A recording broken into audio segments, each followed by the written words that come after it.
Hi, everybody. Today, I'm going to talk to you all about our tips for the best way to prepare yourself for breastfeeding success. So, breastfeeding is a really challenging job. It's something that takes a lot of commitment and a lot of hard work, and it's something that you can absolutely do.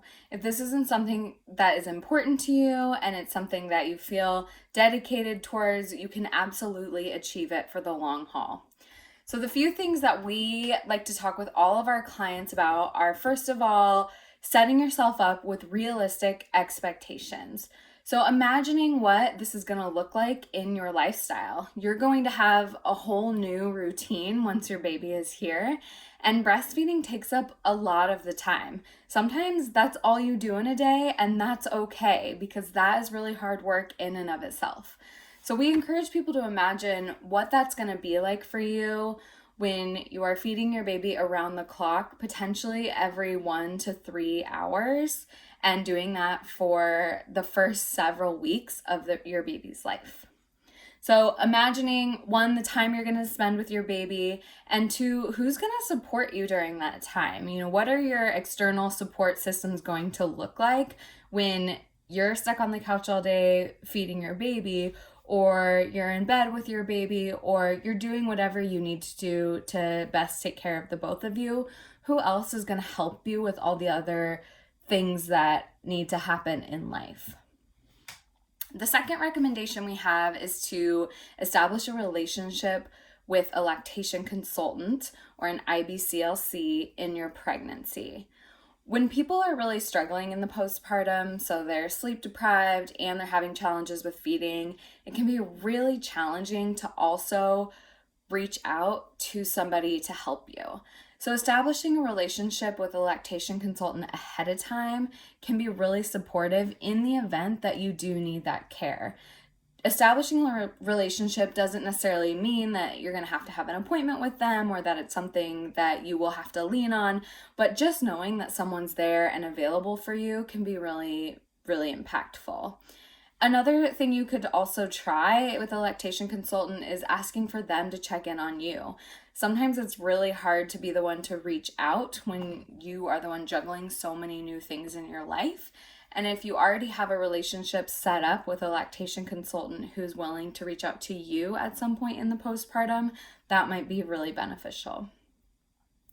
The third thing we want people to keep in mind is that it could be useful to have particular supplies on hand. So in pregnancy, Sarah and I actually recommend that all of our clients have a breast pump available.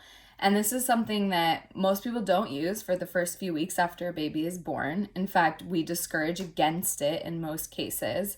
However, in the few cases that it is needed, it's really helpful to already have the pump in your home and not something you have to do work to then obtain. So definitely have a breast pump available. And then also consider the other supplies that are going to be supportive to you.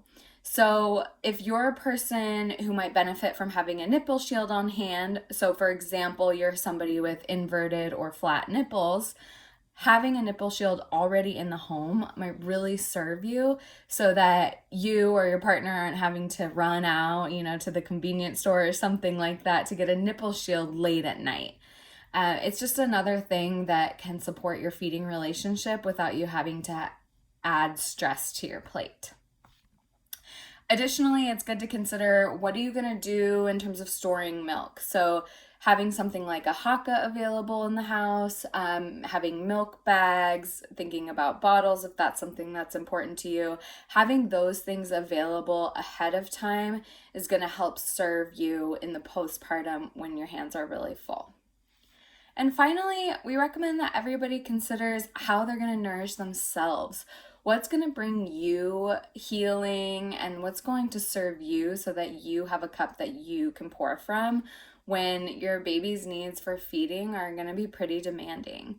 So considering whether that's bathing regularly, that's having somebody around to help with household chores, whether that is you going out and getting a massage or some sort of body work, setting up a framework for that ahead of time, I think can be really supportive to sustaining a breastfeeding relationship, because in order for you to show up for your baby in that way, it's also really important that you show up for yourself.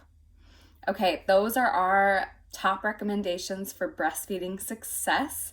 If you have any other questions about this, you can follow us on Instagram and post questions for our Midwife Monday, or you can shoot us an email if we might be able to help you at midwives@hearthandhomemidwifery.com.